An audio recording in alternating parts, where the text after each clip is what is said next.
ഇതിൽ ഏറ്റവും ശ്രേഷ്ഠമായ സമയം ഏതാണ്? ഇപ്പൊ ഇതുവരെ സമയമുണ്ട് നമ്മൾ പറഞ്ഞു. ഇതിനിടയിൽ ഏത് സമയത്ത് നിർവഹിക്കുക എന്നുള്ളതാണ് ഏറ്റവും അഫ്ദൽ, ഏറ്റവും ശ്രേഷ്ഠമായിട്ടുള്ളത്? 11:30 ശേഷം. ഓക്കെ, അതായത് അള്ളാഹുവിന്റെ റസൂൽ സല്ലല്ലാഹു അലൈഹി വസല്ലം പറഞ്ഞു, സ്വലാത്തുൽ അവ്വാബീൻ ഹീന തർമദുൽ ഫിസാൽ. അവ്വാബിൻ നിസ്കാരം, അവ്വാബീനായ ആളുകളുടെ നിസ്കാരം അഥവാ ദുഹാ നിസ്കാരം, അത് തർമദുൽ ഫിസാൽ. ഫിസാൽ എന്ന് പറഞ്ഞാൽ ഒട്ടകക്കുട്ടികളാണ്. ഒട്ടകക്കുട്ടികൾക്കാണ് ഫിസാൽ എന്ന് പറയുക. ഫസീൽ അതിന്റെ ആണ്, ബഹുവചനമാണ് ഫിസാൽ.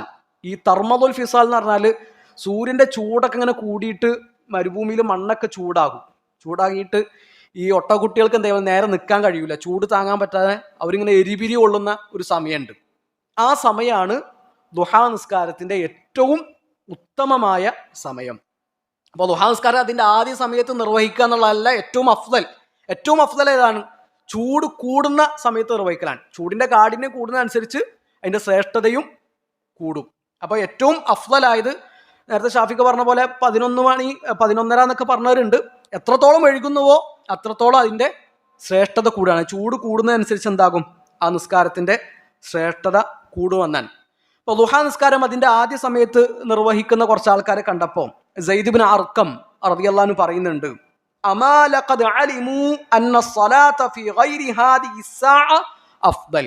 നിങ്ങൾക്കറിയില്ലേ, ഇതല്ലാത്തൊരു സമയത്ത് ദുഹാ നിസ്കാരം നിർവഹിക്കലാണ് ഈ സമയത്ത് നിർവഹിക്കുന്നതിനേക്കാളും നല്ലത്.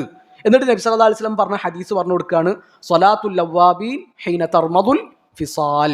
ഒട്ടകക്കുട്ടികൾ ഇങ്ങനെ ചൂടുകൊണ്ട് എരിപിരി കൊള്ളുന്ന ആ സമയമാണ് ദുഹാ നിസ്കാരത്തിന്റെ ഏറ്റവും നല്ല സമയം എന്നാണ്.